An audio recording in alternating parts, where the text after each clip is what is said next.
ما شاء الله لا حول ولا قوة إلا بالله العلي العظيم. أعوذ بالله من شر الشيطان اللعين الرجيم. بسم الله الرحمن الرحيم. الحمد لله رب العالمين والعاقبة للمتقين والجنة للموحدين والنار للعاصين. ثم الصلاة والسلام على سيدنا ونبينا وحبيبنا. أيها الذين آمنوا أوصيكم عباد الله ونفسي بتقوى الله. اتقوا الله فإن خير الزاد التقوى.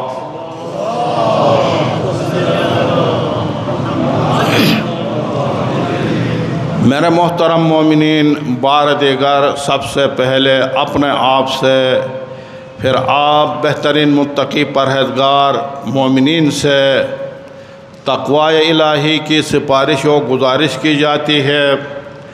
ہمیشہ اپنی زندگی میں تقوی الہی کو اپنائیے اور معاشرہ میں ایک دوسرے کے اوپر مہربان ہو جائیے، عدل و انصاف سے کام لیجئے، ظلم و زیادتی سے اپنے آپ کو روکیے، اور یہ بہترین توشہ آخرت ہے. میرے محترم مومنین، حدیث ہے سیاستنا عبادت و عبادتنا سیاست. سیاستنا ہماری سیاست عین عبادت ہے، اور ہماری عبادت عین سیاست ہے. یعنی اسلامی عبادت سیاست ہے، اور اسلامی سیاست عین عبادت ہے. یعنی سیاست اور عبادت کوئی دو علیحدہ چیزیں نہیں ہیں. ساری عبادات، سارے دستورات اسلام کے عبادی بھی ہے، سیاسی بھی ہے. نماز جمعہ ہے، عید کی نماز ہے، عید قربان، عید فطر کی نماز ہے، نماز جماعت ہے. یہ عبادات بھی ہے اور عبادت سیاسی بھی ہے. بفرمودہ امام خمینی، نماز جمعہ یک عبادت سیاسی است. نماز جمعہ ایک عبادت ہے، لیکن وہ عبادت سیاسی ہے.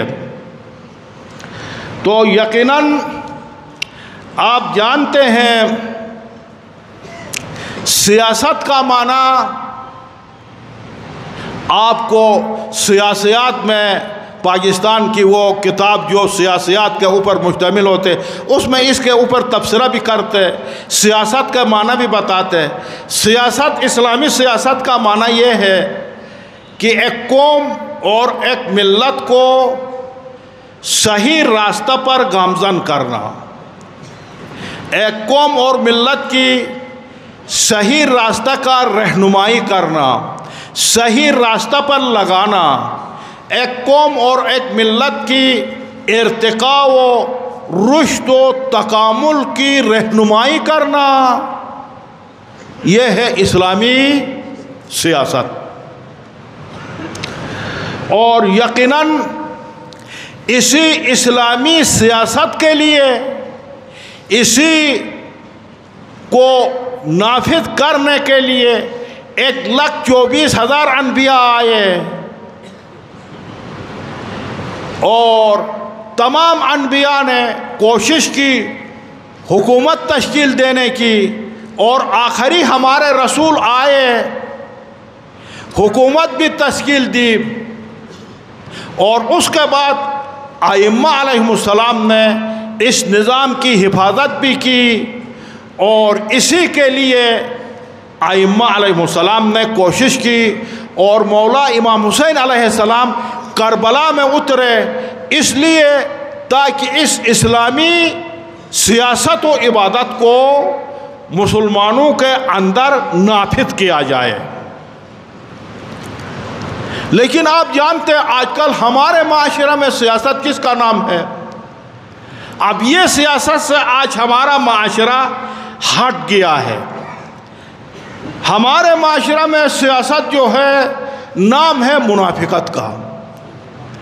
ہمارے معاشرہ میں نام ہے سیاست جھوٹ کا.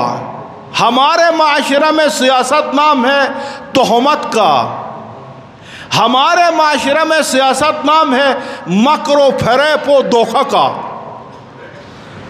جو سب سے زیادہ دھوکہ دے دے، جو سب سے زیادہ فریب کار ہو، جو سب سے زیادہ مکر کو جانتا ہو، جو سب سے زیادہ جھوٹ بولتا ہو، اس کو سب سے بڑا سیاستدان سمجھا جاتا ہے. ہمارے معاشرہ میں حال یہ ہے. اور اس اسلامی سیاست کو رسول اسلام نے ایک جملہ میں ہی فرما دیا: من ترک الآخرۃ للدنیا فلیس منا ومن ترک الدنیا للآخرۃ فلیس منا. من ترک الآخرہ، جس نے آخرت کو ترک کر دیا، للدنیا، دنیا کے خاطر آخرت کو ترک کر دے، آخرت کو مکمل بھول جائے، فقط دنیا ہی کے ہو کر رہ جائے، فلیس منا، وہ ہم میں سے نہیں ہے. اور پھر فرمایا من ترک الدنیا للآخرہ فلیس منا، اور جس نے دنیا کو ترک کرے آخرت کے لیے، وہ بھی ہم میں سے نہیں ہے. یعنی مکمل طور پر زندگی کو نہ سنبھالے، زندگی میں سعی و کوشش نہ کرے، بال بچوں کو ادارہ کرنے کے لیے جد و جہد نہ کرے، گوشہ نشین کا اختیار کرے، فقط مسجد میں رہے، نماز پڑھے اور زندگی سے سروکار نہ رکھے، فلیس منا، وہ بھی ہم میں سے نہیں ہے. بس دنیا آخرت اس طرح ہے، ایک دوسرے کے ساتھ مربوط ہے. ایک سکہ کے دو رخ ہے، ایک سکہ کے دو رخ ہے. بس اسلام کی سیاست، اسلام کی عبادت، دونوں کو نبھانا ہے، دونوں کو سنبھالنا ہے، دونوں میں سربلند و سرفراز ہونا، یہ اسلام کی حکمت ہے اور یہ اسلام کی سیاست ہے. اور اسلام کی سب سے بڑی سیاست، حکمت عملی، معاشرہ میں عدل و انصاف کا نفاذ ہے. معاشرہ میں عدل و انصاف حاکم ہو جائے، معاشرہ میں عدل و انصاف کی بالادستی ہو، معاشرہ میں لوگ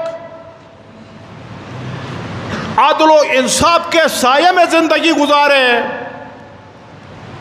کسی کے اوپر ظلم نہ ہو، زیادتی نہ ہو، کسی کی حق تلفی نہ ہو، کسی کا حق مارا نہ جائے، کسی کو حق سے محروم نہ کیا جائے، کسی کا حق نہ حق کھایا جائے، کسی کا حق کو غصب کیا جائے.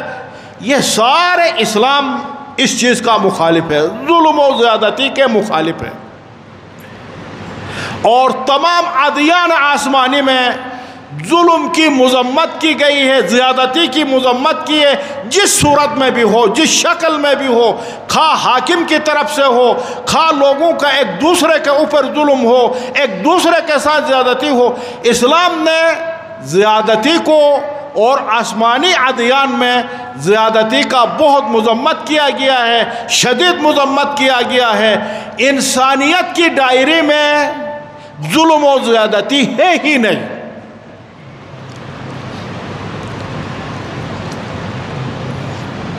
اور اسی طرح ظلم کو سہنا، ظلم کو قبول کرنا. اگر آپ ظالم سے دفاع کر سکتے ہیں، ظالم سے اپنے حق لے سکتے ہیں، پھر بھی نہ لے لے، پھر بھی اگر دفاع نہ کرے، اس کے لیے بھی اسلام راضی نہیں ہے. بس اسلام کا سیاست، اسلام کی پالیسی، اسلام کا حکمت عملی کسی کے اوپر زیادتی کرنا، ظلم کرنا کبھی اجازت نہیں دیتا ہے، اور ظلم کو قبول کرنے کا بھی اجازت نہیں دیتا ہے. ہمارے مسلمانوں کے معاشرہ میں، مسلمانوں کے ممالک میں حقوق ظلم و زیادتی کے حوالے سے جو دوسرے غیر مسلم ممالک ہیں ان میں آپس میں مسلمانوں کے ساتھ ان کا سلوک، مسلمانوں کے ساتھ ان کی نسل کشی، مسلمانوں کے خلاف ان کی سازشیں وہ اپنی جگہ پر، لیکن ان کے آپس میں اپنے ملک میں کسی حد تک مسلمان ممالک سے زیادہ حقوق کی پاسداری کی جاتی ہے، حتیٰ حیوانات کے حقوق کا بھی پاسداری کیا جاتا ہے۔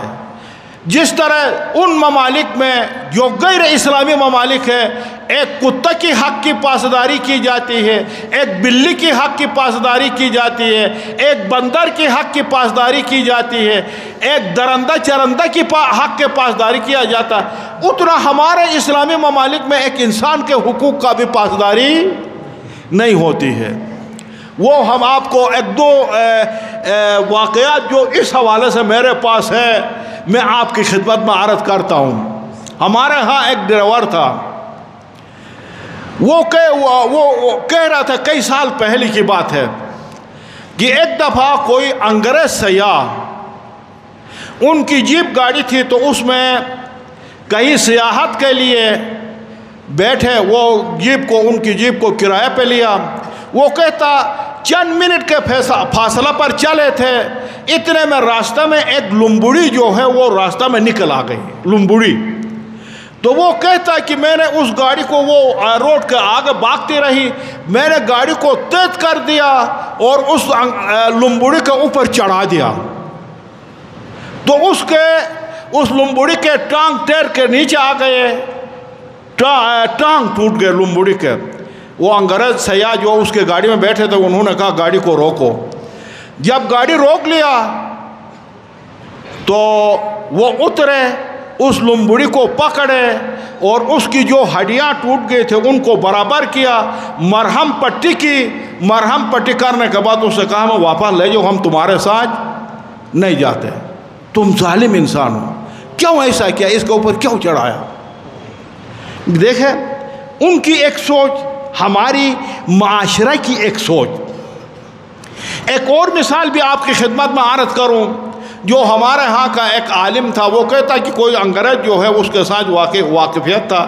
ایک دفعہ وہ آ گیا، کہتا ہمارے گھر میں مہمان تھا، صبح 4-5 کلومیٹر آگے کوئی تالاب تھا، اس کی طرف وہ چلا گیا، جا کر عصر کے ٹائم پہ وہ واپس آ گیا، واپس آ کر پیشانی پہ ہاتھ مارا، کہا مجھے واپس جانا ہے اس تالاب تک۔ تو وہ عالم کہتا کہ میں نے پوچھا کیوں؟ اس نے کہا ادھر جا کر بتاؤں گا، ادھر سے آ کر بتاؤں گا، اگر آپ کو آنا ہے تو میرے ساتھ آ جاؤ۔ وہ عالم کہتا کہ چونکہ وہ علاقہ جو ہے قیمتی پتھروں کا تھا، میں نے سمجھا شاید کوئی قیمتی پتھر اسے ملا ہو، وہ بول کر آ گیا ہو، میں بھی ساتھ چلا گیا۔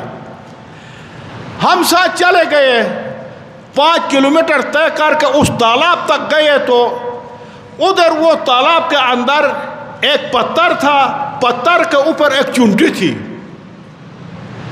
تو اس پتھر کو اس تالاب سے اس نے نکال دیا، نکال کر اس چونٹی سے کہا کہ تم بدبخت نے مجھے بھی تکلیف میں ڈال دیا اور اپنے آپ کو بھی مشکل میں ڈال دیا۔ اس پتھر کو اس تالاب سے نکالا۔ وہ عالم کہتا میں نے پوچھا کیا قضیہ ہے اس میں؟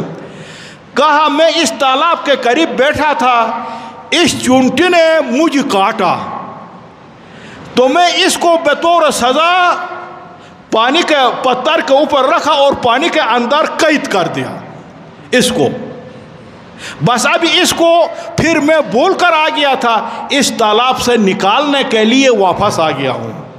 وہ عالم کہتا اب وہ عالم ہے، صاحب منبر ہے، میں نے کہا اتنی زحمت نہیں کرنی چاہیے تھا، اب مر جاتی تو مر جاتی، اب پانی کے اندر جناب۔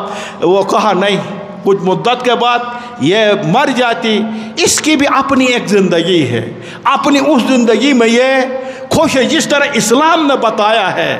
مولا امیر المومنین نے فرمایا ہے کہ ہر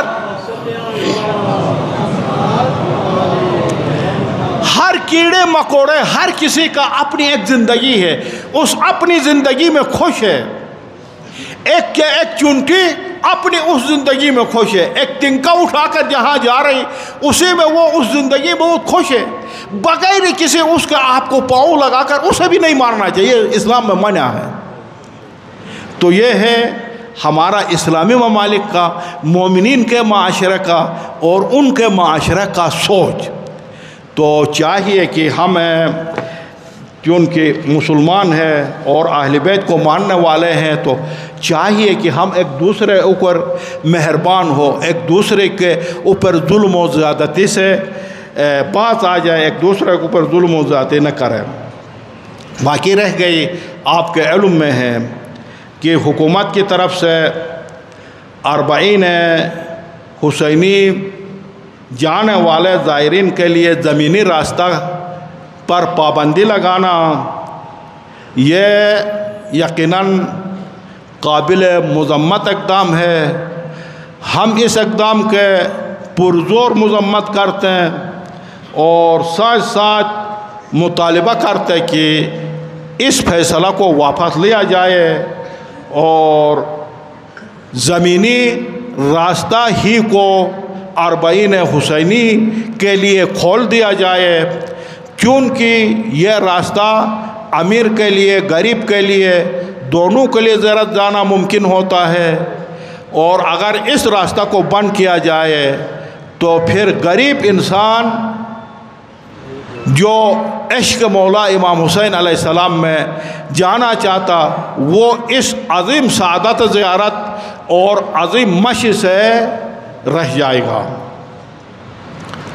اور یقیناً پاکستان کے حالات پہلے سے بھی مخدوش ہے، پہلے سے بھی حالات خراب ہے، اور حکومت کو ایسے اقدام نہیں کرنا چاہیے جس سے پھر حالات بدتر سے بدتر ہو جائے، حالات خراب ہو جائے.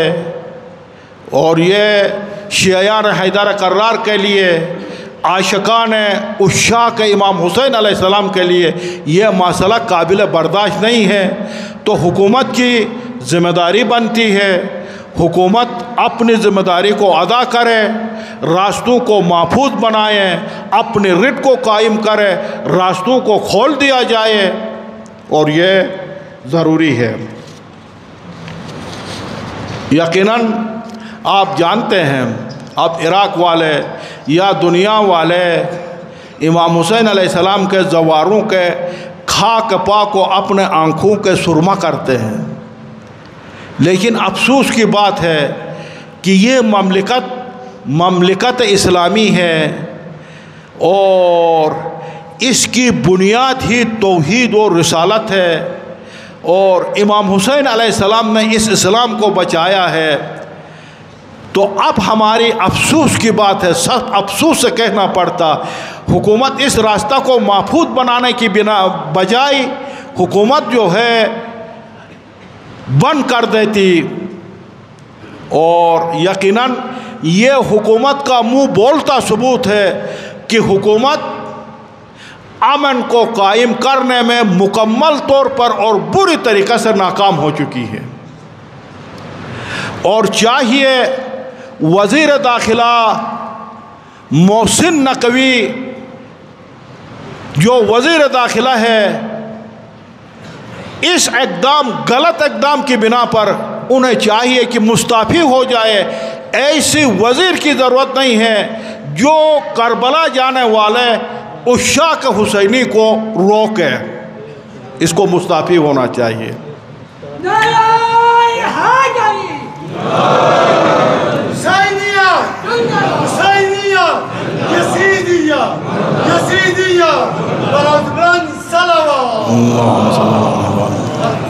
اور ہمارا پرزور مطالبہ ہے کہ زمینی راستہ کو زواروں کے لیے کھول دیا جائے اور حکومت اپنی ذمہ داری کو قبول کرے.